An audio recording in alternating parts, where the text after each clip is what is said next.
Hey, Janae. So there's this question that's been sort of on my mind in response to some of the projects we're working on, some of the conversations we're having. And that question is looking at civic innovation, both in Detroit and Chicago, two of the places that we know the best. Are we sort of fundamentally stuck?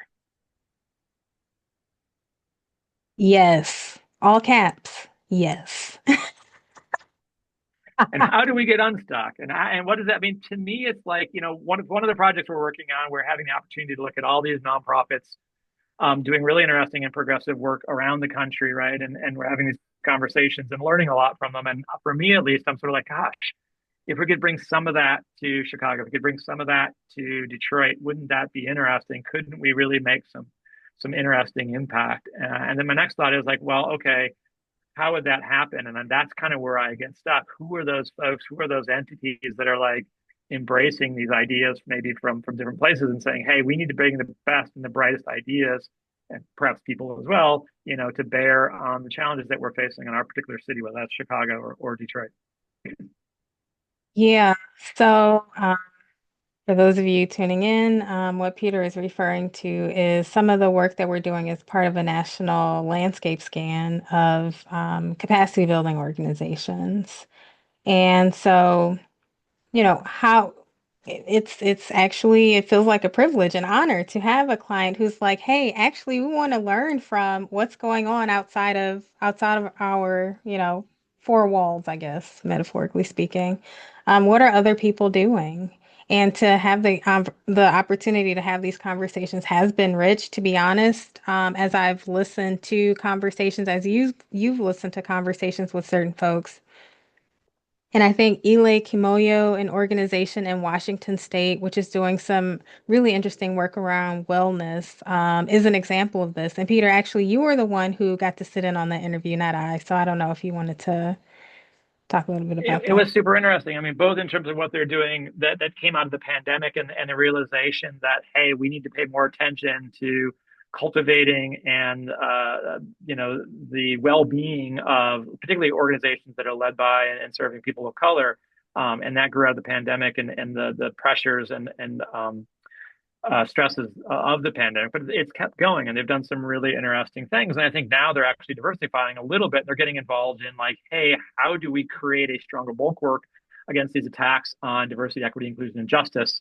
initiatives? And they're working with an organization out of California that's potentially moving in more of a national direction. But I just found it really inspiring. And I said, hey, how have you been able to do this? Have you got any pushback from your funders for sort of being so out there? And it was really interesting because they said, our funders are largely progressive kind of entities.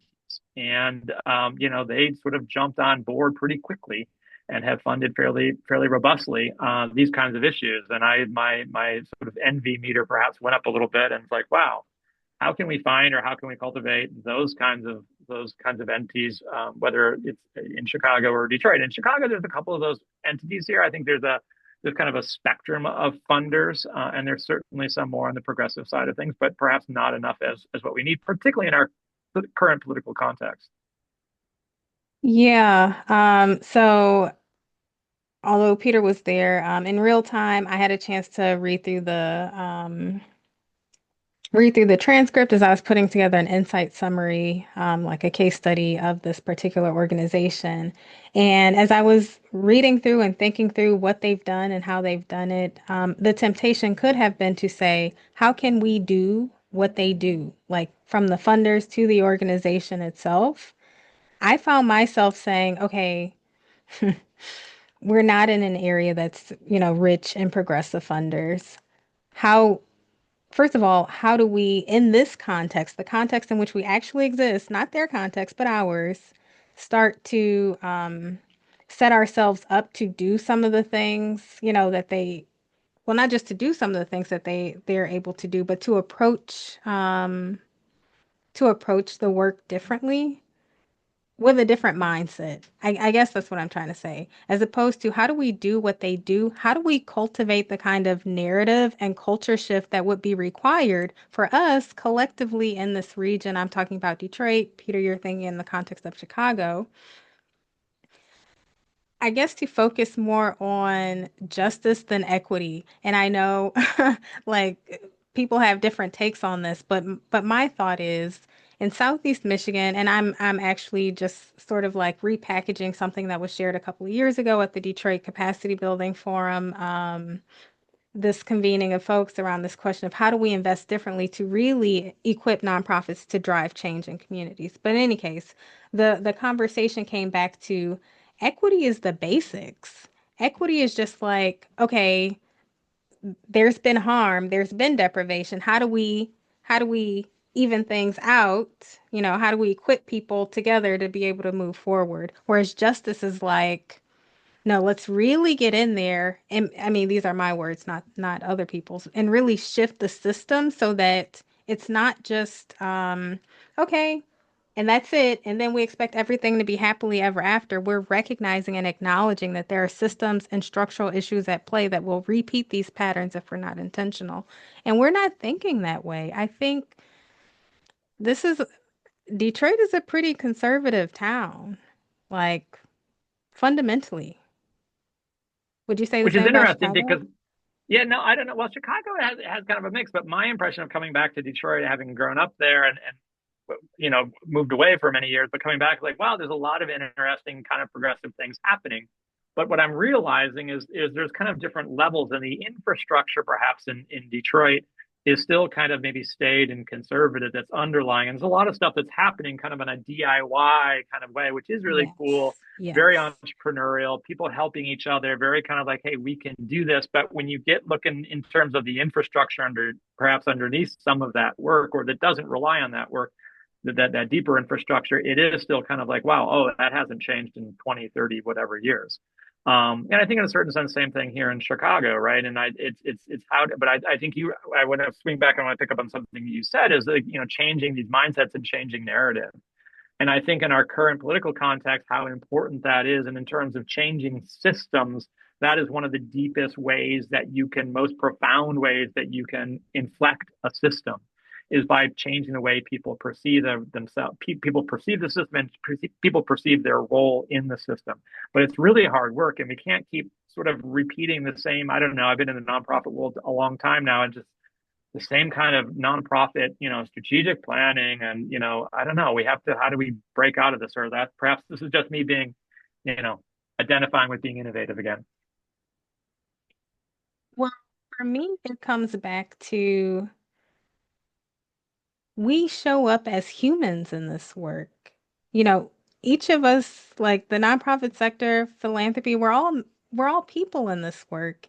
And I think that as people, we are socialized in a context. And I know I came of age at a time where working at a nonprofit, working at a foundation, like that was the pathway to like changing the world. Like that was the path. And really not engaging with the idea that fundamentally puts us outside of the system in a way. Like, okay, the system is broken, so we're going to go over here and do these projects on the periphery, and that will lead to what you would call social innovation. But the fundamental infrastructure, what you referenced, remains the same. And it's like branded with the neoliberal playbook, like the logic of profit making, the logic of capitalism, like that's still like the fundamental infrastructure. So when you see some of these new developments and the things that are making Detroit a cool city, like that world hasn't been touched by what we're doing sometimes over here, underground or like below the level of like popular consciousness to really make this city interesting. Mm-hmm. Mm-hmm. Yeah, I think it's a really good point. I also wonder if we need to reframe progressive, that we actually need to kind of maybe eliminate that word and depoliticize it, because things are so political, and just talk in more specific things like, what are we talking about? In a previous episode, we talked about bike lanes, right? We talked about public parks. We talked about infrastructure. We talked about how do we design more livable cities, right? How do we use design to create an increased quality of life? Are those progressive ideas? I don't know. They just seem like great ideas to me, and worthwhile ideas, and ideas that are going to improve the lives of everyone, which I think you and I are both interested in. I think that's what keeps us engaged in this work. Any last comments in the last 10 seconds? Goodness, there's so much more that could be said about this. This is such a ripe Juicy subject. Thank you for bringing it up, and I look forward to discussing it more in the future. Last Absolutely. We'll words. keep going. All Okay, good. bye. Bye.